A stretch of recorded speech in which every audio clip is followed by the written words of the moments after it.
சமயத்திலையும் நம்ம முன்னோடியாக இருந்திருக்கோம், தமிழ்லையும் முன்னோடியாக இருந்திருக்கோம். அத்துணை நம்முடைய இவங்களும் ஆதீனங்களும் நம்மவர்கள் தான். எல்லா ஆதீனமும் பாரத பிரதமர்கிட்ட ஆதீனங்கள் கொடுத்த செங்கோலை தான் நம்ம பாராளுமன்றத்தில் வைக்கப்பட்டிருக்கிறோம். ஒரு வெள்ளாளனுக்கு கூடிய ஒரு பெருமையை பாரத பிரதமர் கொடுத்திருக்காரு.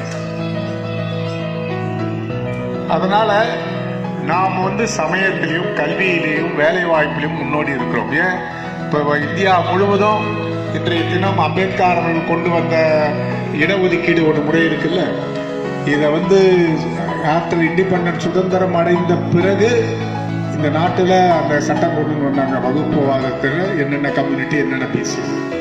ஆனால் நீதி கட்சி 17 ஆண்டு காலம் தென்னகத்தையே 5 மாநிலத்தை ஆண்டது. அதில் தான் முதலா இடஒதுக்கீட்டை கொண்டு வந்தவன் ஒரு முத்துலிங்க முதலியார் தான் கொண்டு வந்தான்.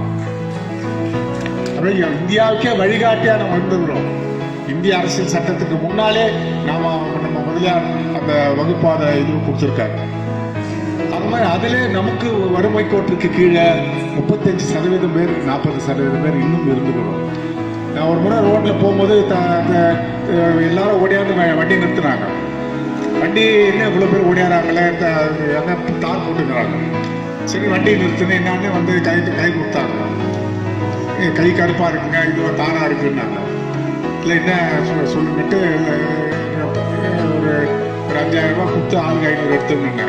பணம் வேணாங்க ஐயா, நாங்கள்லாம் ராணிப்பேட்டை NH ரோட்ல தான், நாங்கள்லாம் முதலியார்கள் தார் வேலை செய்கிறோம்.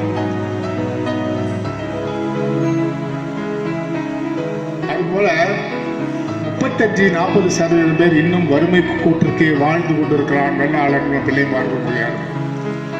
அதை எப்படி நம்ம வேலை வாய்ப்பில் கொண்டு போனோம், எப்படி நம்ம கல்வியில கொண்டு போனோம், எப்படி இடஒதுக்கீட்டில் கொண்டு போனோன்ற முயற்சிகளை நம்ம பண்ணோம்.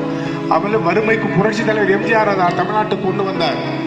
பல MBCல இருக்கிறவங்க, SCல இருக்கிறவங்க எல்லாம் பல பேர் ஒரு வீட்டில் 5 IAS இருக்காங்க, ஒரு வீட்டில் 5 டாக்டர் இருக்காங்க.